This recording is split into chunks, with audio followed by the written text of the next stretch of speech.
Jay, how are you? I'm great. How are you? Doing well. Looking forward to our conversation.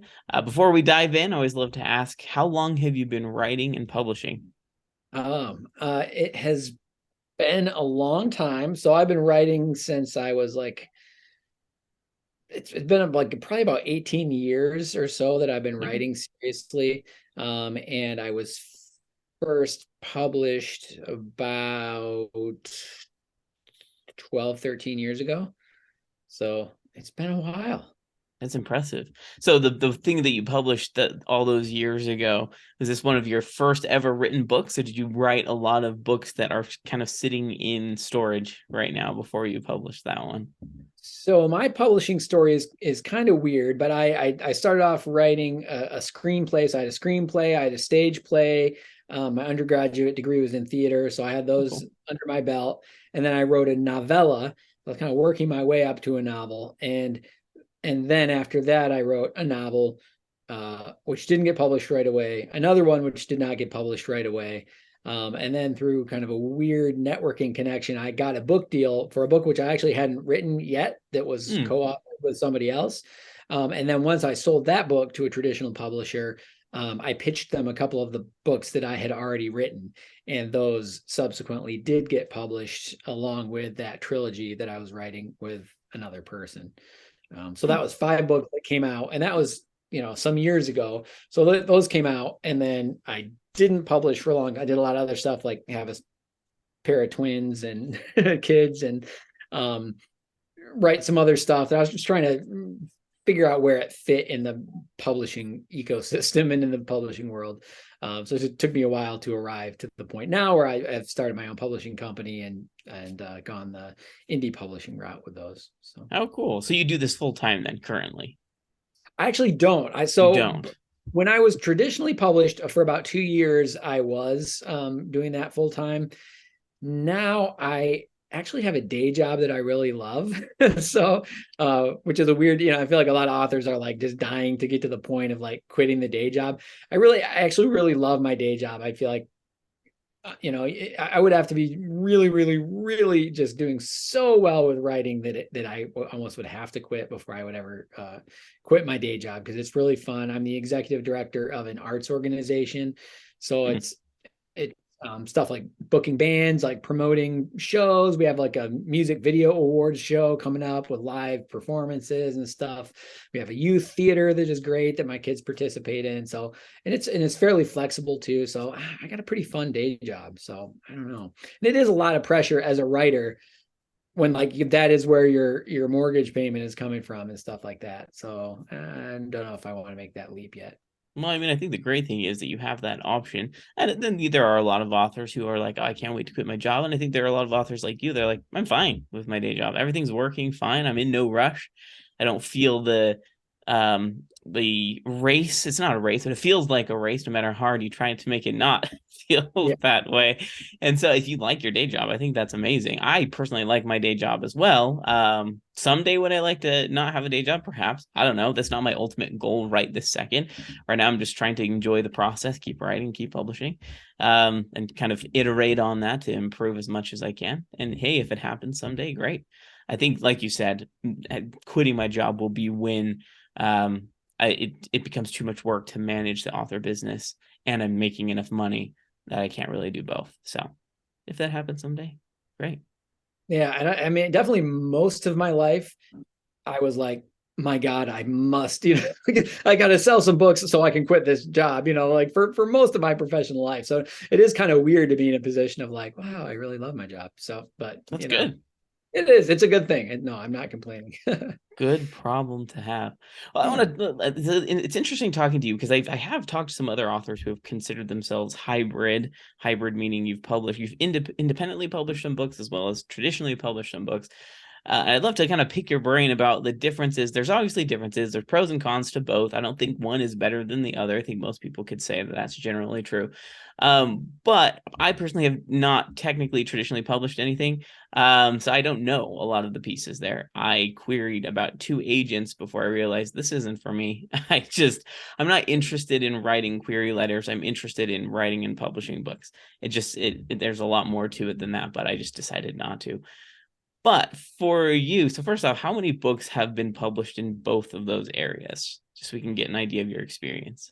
Sure. So I have 5 books traditionally published, and those were published with HCI Books, which would be considered a mid-sized publisher. Okay. They were the original publishers of the Chicken Soup for the Soul books. Ah, So they okay. do generally more generally more nonfiction, self-help book kind of stuff. But at that time, they were like wanting to get into the YA market that was really kind of taking off a lot at that time. So that's how that came about. They were, through me and my co-author, they were dipping their toes into that market.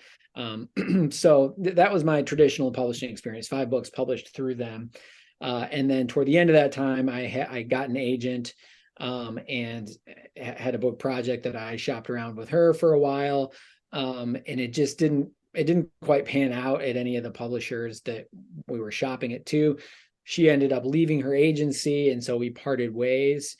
And then after that, I was just spent, I had, like I said, I had my kids, my twins, and then it just took me a long time to figure out, what to do and what to do with the books. I was still writing the whole time, but I was trying to figure out where I fit into publishing and what I wanted to do with those books. And it took me quite a long time to come around to the idea of indie publishing. I think because I had, just that mindset of needing to go the traditional route. When I was first writing, there was still a lot of that, like, self-publishing is vanity publishing mindset out there, Mm. that, like, around like the year 2000, around that time, like, indie publishing had not taken off to the extent that it has now by any means. So to me, there was kind of that stigma there, and I just kind of had a chip on my shoulder and thought, well, I'm good enough, I should get traditionally published. And I probably really craved that recognition and that validation, of having the fancy people in New York, say Hmm. that I'm the next big thing and all that. I mean, that is kind of the dream when you're coming up as a young writer. But I think going through the process of being traditionally published was very eye-opening, because, and what I know now as an indie published writer, is that you go through all this stuff of getting an agent and getting the editor, and connecting with a publishing house, and getting the book out there in the world, and then a year later or whatever, it finally comes out, and the end result is you find yourself in the same place at this point, really, as an indie published book when their book comes out, which is, you have the same problem of, like, discoverability. Like, nobody knows about your book. Like, how are you going to get them to know about your book? How are you going to get them excited about it? If you're traditionally published, maybe your book is on the shelf at Barnes and Noble, whereas an indie published author, it might not be, but it's still in there among 10,000 other books. So how are you going to get people to be looking for it? How are you going to get them excited about it? So you just have the same problem. Like, how do I connect with readers? How do I make them aware and excited? So that was kind of weird to come to that realization of, like, wait a minute, whichever route you take, at the end of the day, you almost end up at exactly the same spot with the same, trying to solve the same problem. Hmm. Which I know is a little bit of a surprise to some people and kind of a disappointment to some people as well. They're hoping that if you get a publisher, you get an agent, and they publish your book, it's going to be something like, Harry Potter, where tons and tons of advertisements, that they've got this extensive marketing plan. And does that happen sometimes? Sure, sometimes. Depends on your publisher. It depends on the plan as a part of your contract. I've learned a lot as I listen to a bunch of podcasts about publishers, and a lot of them are hybrid, and they say, it really depends on you and your book, what's right for you and that specific book. But don't expect that traditionally publishing means, oh, you just set it and leave it, and the company takes care of it all, and you sell tons of books and they do all the work. Most of the time it's, oh no, you still have to reach out, you still have to help with the marketing, you have to find that audience, and the marketing company or your publisher does that sometimes, but you can't expect it. And that's disappointing to some people, right? Because they're hoping that they don't have to deal with marketing, just like hand the book off and call it good. So, did you expect that going into your traditionally publishing deals, or was that kind of a shock to you? Like, oh, Uh, I still have to figure this out.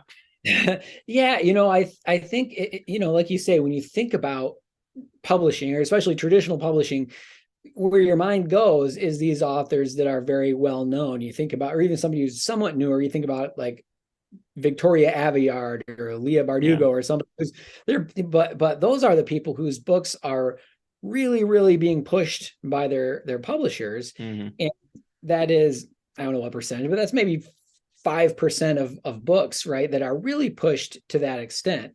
I mean, there are definitely built-in advantages to being traditionally published, like you can get more reviews and things like Publishers Weekly. They might end up in Hmm. libraries more, more distribution, stuff like that.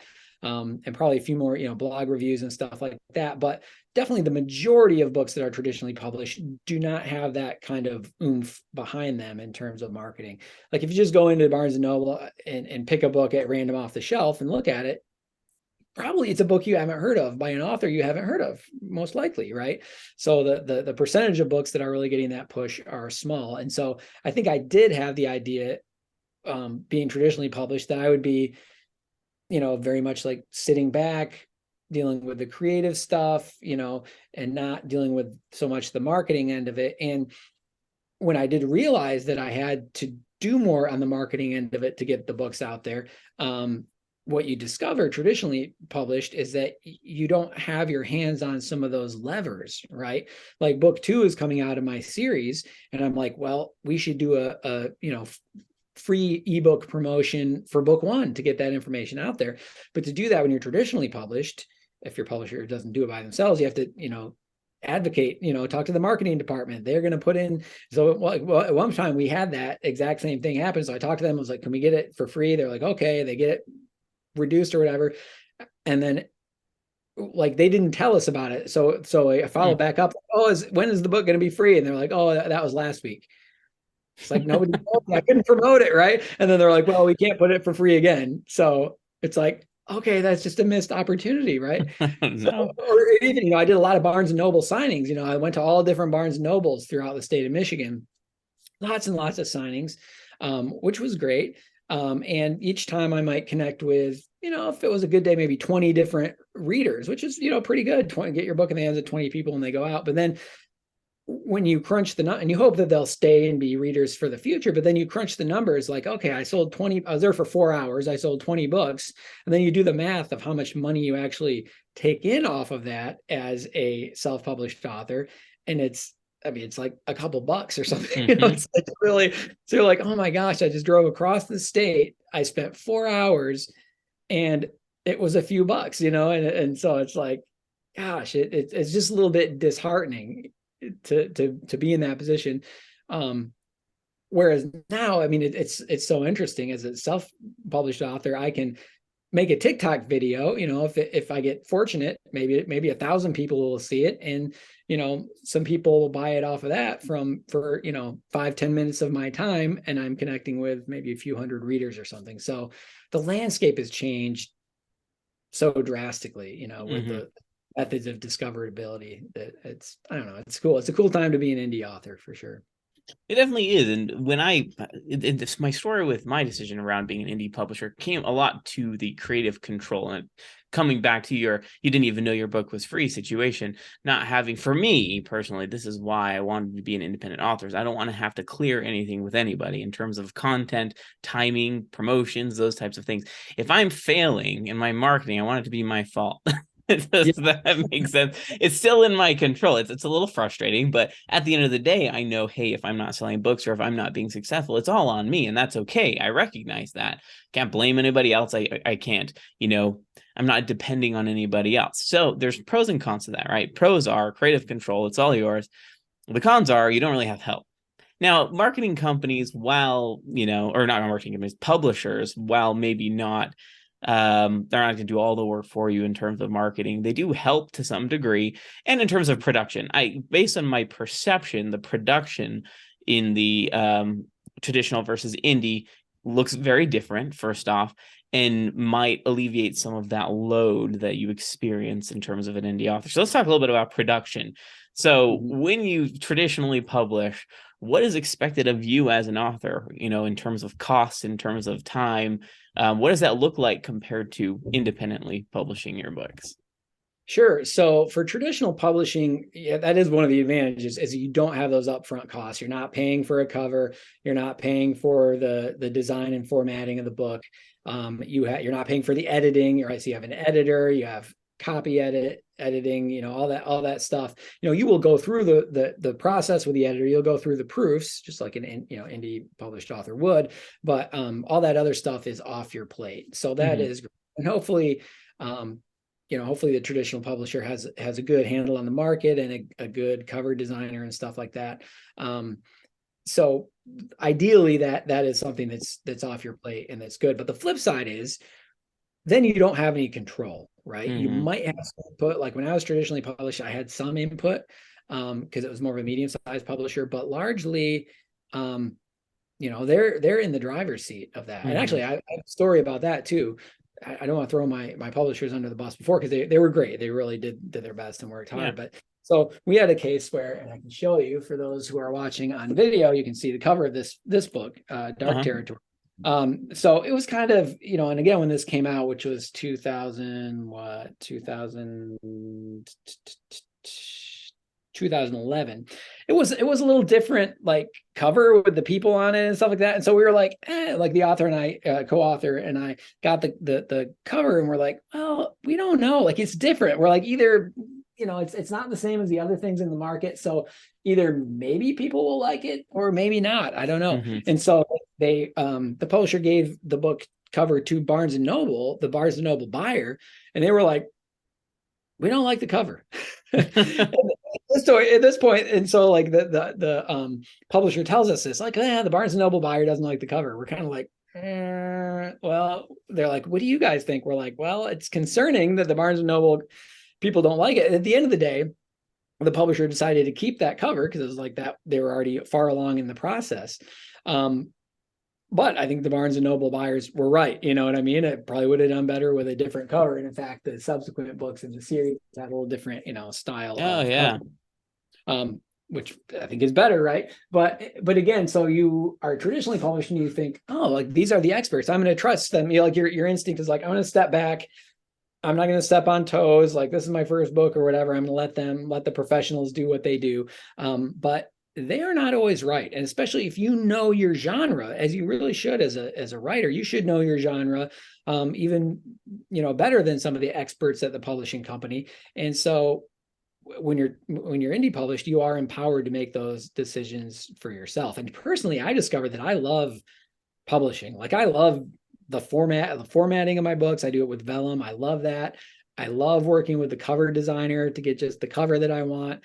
And I love just the feeling of having that book in your hand and just knowing kind of end to end that you're responsible for every element of it. I just feel really proud, and it's something that surprised me. It's a lot of fun. So there's a lot to unpack there, and I don't want to. There's a lot of questions flowing in my mind in terms of that story.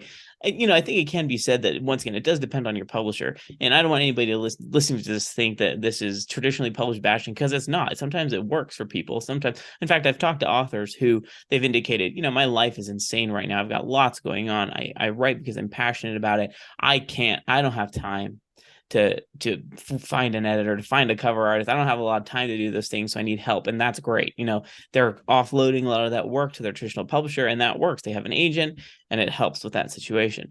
In terms of indie publishing, I can attest to the satisfaction of doing those things. I'll admit, at first, when you're doing your first book, you're bashing your head against the wall trying to get the KDP previewer to load or your cover to be the right specifications or the right size, and it feels a little frustrating. But I promise you, after you've done your first book, it gets way easier. You just know what you're doing. You're like, oh yeah, vellum, super easy. Uploading to these systems, super easy. You just find a process, but that first time, it's hard.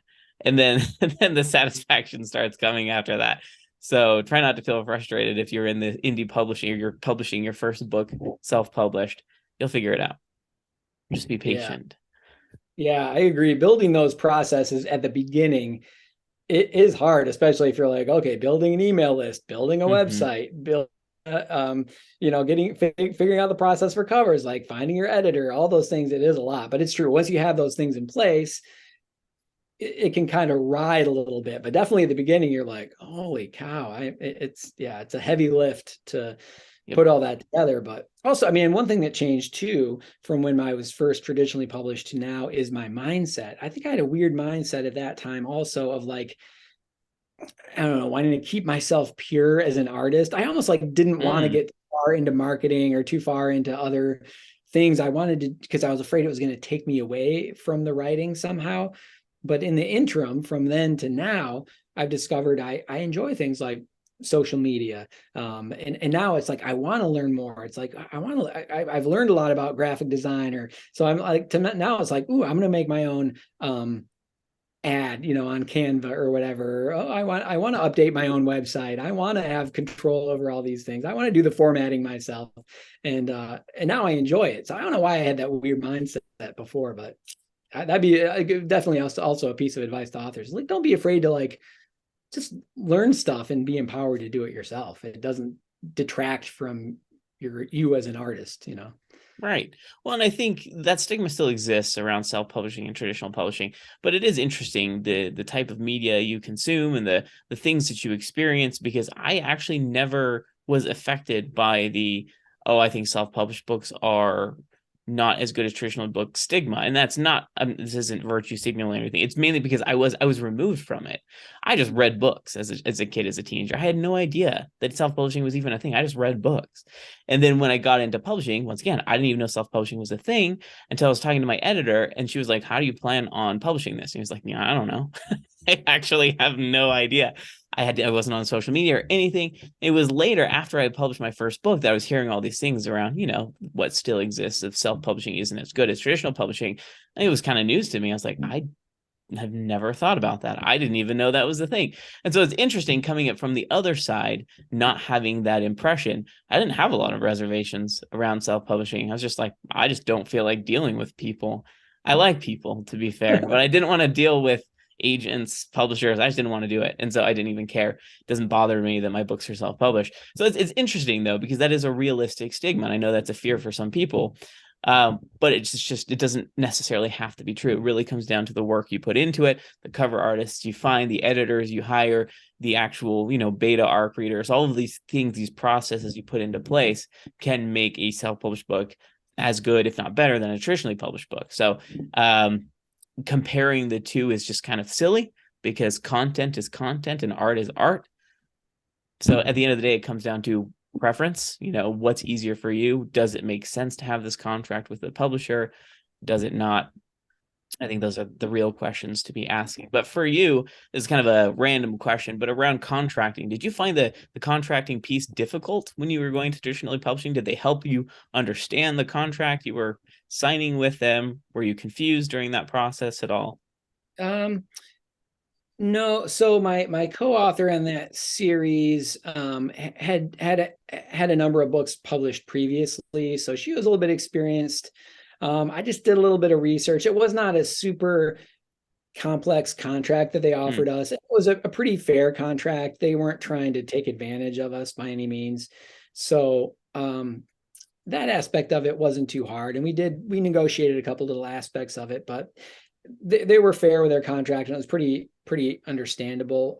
Even though I did not have an agent at that time, that part of it really wasn't a problem. But I think, I mean, I definitely would caution people, especially just in general. Yeah, it's good to have, if you're going to go the traditional route, if you can have an agent that you work with, that is ideal. But obviously, that's a whole other nut to crack, right? That's really really difficult. But one other thing I wanted to say, I was thinking about as you were talking, is about like the stigma and Mm-hmm. around self-publishing versus traditional. And one of the reasons why it took me so long, I think, to come around to being an indie published author is that for me, being traditionally published, it wasn't so much like, it was a feeling of like, indie published authors almost like cut in line, because Sure. in a sense that they are, right. And I am Yeah. now an indie published author because, like, for anyone who's gone through the querying process, I mean, you can spend years querying Mm-hmm. agents, right? And then once that agent gets your book, they can spend a year pitching to editors, and so it's so much work to get to that point. And then once you get an editor, it might take a year for your book to come out. So, I mean, you might have invested a year or two just in that process. And you do feel proud of yourself along the way, which, by the way, anybody who does get an agent, like, congratulations, you probably earned it, right? You're probably a great writer. Anyone who does get a traditional publishing deal, you know what, they probably did write a great book, so that's valid. But I think for me, I felt like, okay, I did this, I proved myself all along the way. And now, kind of like what I was saying before, it's like, gosh, now we're all in the same place. Now I'm like competing against these people who didn't, get the validation along the way that I did. So it's just interesting being on the other side of that now, where I'm like, yeah, that's an advantage. You do not have to wait in line for some agent to validate your work, or for some editor to validate it. You can just put it out there and let the readers decide. So but when I was a traditionally published author, I had some frustration of that, because I'm like, gosh, I'm lumped in with all these people that just put their book out, and it may be a great book and it may be a not great book, but I felt like it was like somehow detracting from my sense of validation. Like, now we're both authors, but I went through all this and they didn't. Mm-hmm. It's just part of unpacking that Yeah. stigma that exists. And that's an important thing to think about. I think a lot of people don't realize the time it takes to completion through traditional publishing. I mean, it can also take a long time to independently publish something, but once again, it's in your control. How long it takes depends on you and your time. Traditionally published is kind of out of your hands. You have to follow whatever process they're going through, and if it's fast, great. If it's not, then I've heard some people say it took 3 to 5 years before their book was even published, and to them that was frustrating. Some people, they didn't mind. They're like, I don't care, I'm in no rush, cool. Right? Just recognize the bit of timing is out of your control through traditionally published, kind of at the behest of other people. So that's an interesting point to think about, because like I said, I've never experienced, I've just heard of other people experiencing that. Just making sure your expectations are realistic about whichever route you choose. Or of course, you don't have to choose a route individually. You can do both. I know plenty of authors traditionally publish some books, maybe a genre, and then they self-publish other bits of it, and that works. I think that's amazing. So for you, now that you've had the experience of both, and you're in the throng of self-publishing right now, do you ever anticipate traditionally publishing anything again, or is that kind of, I don't know, we'll see how it happens? What are your thoughts around your future with publishing books? Yeah, I would say I am never again going to ask or beg permission Oh, to put my art in front of people. So I'm not going to be knocking on the doors of gatekeepers anymore, because now that I'm at the point of just being able to put my stuff in front of readers, like, why would I go back to that? yeah, Now, sure. that's not to say that if somebody approached me and it was the right opportunity, I might not say yes. I mean, I would assess that as it came. And it does happen that people are indie publishing, and a traditional publisher will come to them, and it might make sense to do that, because again, that does put your book into different places potentially, especially if they're really Mhm. going to put, you might end up more in libraries, you might end up in bookstores more. You might end up on the shelf at Target or whatever, if they're really going to push you and put some marketing oomph behind you. And then you could even take that extra audience that you get, and then your next book series might be indie published again, and you would have gained all that exposure along the way. So definitely never say never, but I love the indie life. I'm kind of like you. I don't dislike people, but I definitely don't. I definitely like the independence of not having Mhm. to ask somebody um, permission for everything, or getting somebody else checking off everything for me, or not having control over certain aspects of it. Like, I like to be the boss of Mhm. my art, Yeah. and that's what you get to be. That's what I love. Absolutely. So I will say, I will add a little bit of a caveat for those of you that are listening, because I will say that in terms of value, you mentioned validation a little bit earlier. Mhm. There is definitely a sense of validation that comes from a traditionally published deal. And I've talked to a lot of indie authors who've never traditionally published. I've talked to a lot of authors who have just traditionally published, but like I said, you're kind of the first that's really in the hybrid space. But the one thing that they all say is, traditionally published, there is this sense of, hey, someone else already validated that this book is great, or they think it can sell, or they think it's amazing. And as an author, that's really validating. When you self-publish, it's kind of quiet, right? It's quiet until you start to see reviews, until you start to hear from readers. And if you're not getting that immediately, sometimes it is hard to feel like you've written anything that's of any worth. It's just like, oh, I thought it was good. You have a couple, 2, 3 people, maybe some of them are family members, maybe some people you don't know. They're like, oh, I really like this. But then if it doesn't continue, it's just like, oh, I don't know. The validation feels a little bit not there. So just be aware of that. It doesn't mean that what you've written is not good.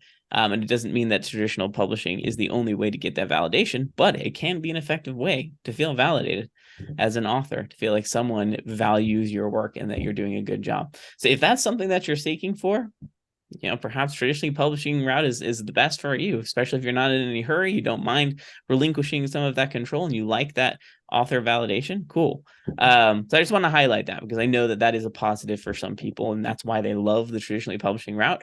I think that's amazing. If that helps you feel motivated, creative, and keep writing, then you do what makes sense for you. I think that's a good point. And I think the flip side of it is also true, though, with querying, and querying, sure. Where you can get a lot of rejection, that's true. I mean, if you want to be rejected, query some agents, Yes, they're great because you can rack up so many rejections that way. And you could have the opposite feeling. I mean, you could have a book that readers really love and enjoy and appreciate, and I'll tell you from experience, you can rack up some rejections from literary agents with that, just because and I have like a friend of mine, Carrie Howland, is a literary agent. I do workshops with her and stuff, and have chatted with her a lot of times. But when a literary agent takes on a book, most established agents only take on a couple of clients a year, and they might be, they might work on that book with you for 6 months before it even goes out, and then it might be on submission for another 6 months. So they're picking you to work like a year of their life on your book, right? So they do not take that on lightly, and so it has to really align with them. You know what I mean? So you can have a great book that's well written, that's an interesting concept, and if it just doesn't quite align with something that these agents want to spend a year of their life working on, you can get rejected, and all you see is that rejection, right? They oftentimes don't do a lot of detail. It's just like, sorry, it's not a good fit. Rejection. Yep. Yeah. And you're like, what? Like, and then you start racking those up, and you're like, what do you mean it's not a good fit? But there's so many variables as to why it might not be a good fit, because they're really curating a list. And I see this as the executive director of an arts organization when I'm like curating a season of band performances, right? Artists coming in, it's like, yeah, when you're curating a list, you might get a lot of great possible things coming through, but you're trying to get a specific thing. You might be like, I already have a this particular kind of sci-fi in, so I'm not going to do another one of those to be competing with it. Or somebody might say, I have 10 female authors on my list. I'd like to have at least one male author, right? So then if you're a female author submitting, you might be less likely to be picked up at that time by that agent, because they're just trying to like round out their list and have it a little bit equitable. So, and, in terms of publishing too, with traditional publishing, there's different calculations. Like they might look like an agent, and by extension, the editor of the publishing house might look at a book in a certain genre and say, we only think we could probably sell 5,000 copies of this particular type of book, even though it's great and well written. So therefore, we're not going to pick it up. Whereas as an indie, you're going to indie publish it, you might say 5,000. That's great. I'm going to publish it and put it out. That'd be great for me to sell 5,000 copies. So it's just a different calculus. One thing I found, like, so after my traditionally published books came out, and then I had an agent, one of the things she was shopping for me was a YA horror book. And there is like kind of a school of fish kind of thinking that happens in publishing sometimes, where like at that time, somebody had come out a couple years before that with a YA horror book that the publisher had paid a lot of advance on, and it didn't sell well. And so there was just this mindset across the publishing houses and by extension the agents of like, YA horror is a tough sell. And so even this agent was like, we're gonna pitch it as like dark fantasy because YA horror is like, and I'm thinking like, wait a minute, you're telling me teenagers don't like horror? Like, I mean, really, like that doesn't make any sense. Like, Mm-mm. obviously, teenagers do like horror, but it was just like this group think like mindset. Mm-hmm. That can be at play too, and you can be totally unaware of it when you're going in just pitching your idea. There may be a mindset stacked against you that you just don't even know, or like everyone that like publishing has decided vampires are out this year. Like, nope, we're not doing any vampires. We bought too many vampires last year. Like, is it true that readers don't like vampires anymore? Like, I think not. Like, people still like vampires, but publishing has decided, next year is the year of the zombie. Last year was the year of the vampire, so we're moving on. So, yeah, it's been interesting to see all that at play. Well, and I think so. There's so much said there, but first off, just want to iterate the querying process is not for the faint of heart. Some people receive literally hundreds of rejections, and that can be pretty debilitating to creativity sometimes. If you can't handle that. I know that I wouldn't have been able to handle that. Like, I just know myself. And I was like, no, I'm not going to deal with that. That's why I queried twice. I didn't even receive rejections. They were just like, we're not accepting submissions at this time. But I knew then, I was like, I'm not going to do this. But second, yeah, the other thing, the creative control piece of it is, yeah, I want to write what I want to write. And the success of what I write is going to partially depend on market conditions. And that's okay. I recognize that. But I don't want to be restricted, right? Because I do believe that there's audiences for everything. Sometimes you just have to find them. So it might not be the mass audience, say vampires or zombies or whatever. That might not be the thing this year, but it doesn't mean there aren't still hundreds of thousands of readers who still like to read that, right? And I think that's the hard thing is, understandably so, and traditional publishers are looking for those books that will make them a lot of money. They're thinking or they're watching the market conditions. They may not know everything, like you said, that sometimes they're mistaken, but still that does prevent them from accepting you. Or I've heard of some authors say the publishers demand that they change what they write. And it's like, I don't really want a publisher telling me, no, you need to write more X, or you need to add X type of content to your books, whatever it is, when I don't feel comfortable with that, or I don't want to add that. I don't want a publisher trying to force that on me.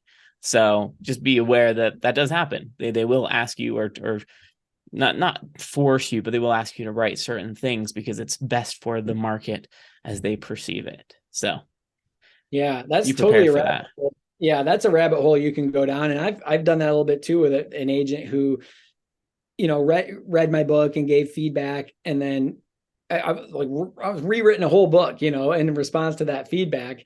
And then you get the next round of feedback or whatever, and you're like, they just didn't really get it the first time, or or like it just maybe wasn't quite their thing the first time, so they're trying to make it the thing that is their thing. So yeah, I mean that's something to be careful of, and again, something you don't have to worry about when you're indie published, because generally I think the initial vision, something close to the initial vision is probably the correct vision for what you're trying to create, because you could spin your wheels forever just trying to revive something and make it into something different, So yeah, something to watch out for. So much to look into, but we could probably talk about the differences, pros and cons of traditional and self-publish. I may traditionally publish someday. I don't know. My current circumstances, I would prefer to continue self-publishing. The 5 books I published so far, I'm loving. I have no need to traditionally publish. I did sign a contract with like a fledgling publisher to co-author a trilogy with someone, but it's kind of like it's brand new publishing house, so it's still in infancy, and I'm only doing it for fun, more than anything. I've never co-authored a book before, so it's kind of fun so far. But in any case, before we end here, I always love to ask, where can people find more information about you, Jay, and your books and upcoming books as well? Sure. So my website is jgabrielgates.net, and you can find all of my books and info on there. I'm on TikTok a lot. That's where we met. Thanks for being my TikTok homie. I enjoy seeing your content on there. So I'm on TikTok a lot. I'm on Facebook. I am on Twitter, but very, very, very rarely on Twitter. But best place to find me, probably Facebook, Instagram, TikTok. Awesome. Well, very good. Thank you so much for your time. This has been great. I had a great chat. I had a lot of fun. Thank you.